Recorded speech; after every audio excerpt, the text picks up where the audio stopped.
Pawan Shahi is recovering from a gunshot wound and has been in hospital for more than 2 months. He was injured when police fired on youth-led protests against corruption and a government ban on social media in September. The protests turned violent, leading to the deaths of 76 people in 2 days and the destruction of government buildings and infrastructure. The murderers must be punished.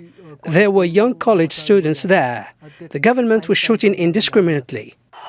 Prime Minister KP Oli was forced to step down, paving the way for an interim government headed by former Chief Justice Sushila Karki. The government has announced early elections in March and created a judicial commission of inquiry to investigate the deaths and violence. Gen Z activist Shankin Rai is engaged in research, drafting Gen Z mandates and attending negotiations with the interim government. She says it's crucial to establish short and long-term priorities, to investigate and address human rights abuses, and to ensure Gen Z participation in the elections. We expect the interim government to treat those injured in the protests with dignity and to address their problems. It's an important aspect of our mandate. As Nepal prepares for elections in March 2026, observers say numerous political, legal and constitutional challenges lie ahead. A major concern is whether the established political parties who ruled the country for decades and were dealt a severe blow by the Gen Z-led protests will come on board, leaving little or no space for opportunists and spoilers to derail the democratic process. With no defined leadership and fragmented voices, many people are concerned the movement may lose momentum. The Gen Zers, as you can see, some have joined various forums, right? And let's face it, they don't have to come within a single umbrella. So, well, that is also a challenge. That's also an opportunity for the old parties to quickly redefine themselves and embrace the changes. For now, Nepalis are cautiously optimistic that a movement started by youths on social media can propel the country on a constructive way forward. Ramyata Limbu, Al Jazeera, Kathmandu.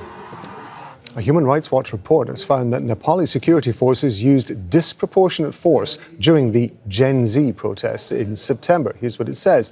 On September the 8th, police fired live ammunition at demonstrators in Kathmandu, killing 17 people, even though there was no immediate threat. The following day, protesters set fire to government buildings, assaulted politicians and journalists, and attacked schools. Security forces largely failed to act.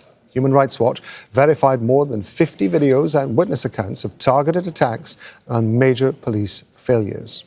Pranab Kharel is a political sociologist at the NGO Matan Shatori. He says he's not optimistic about politicians and senior government officials being held to account.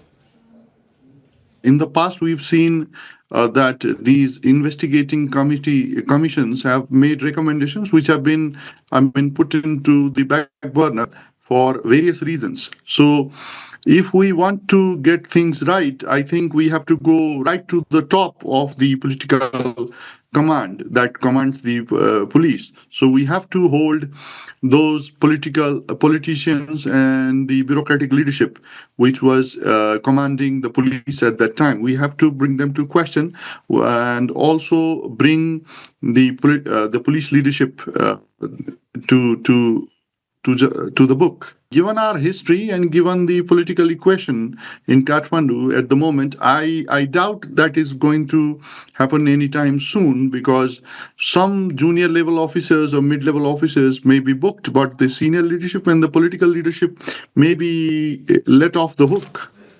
Don't miss out to get the full picture. Subscribe to Al Jazeera for reliable news and expert insights. Like, share, stay ahead.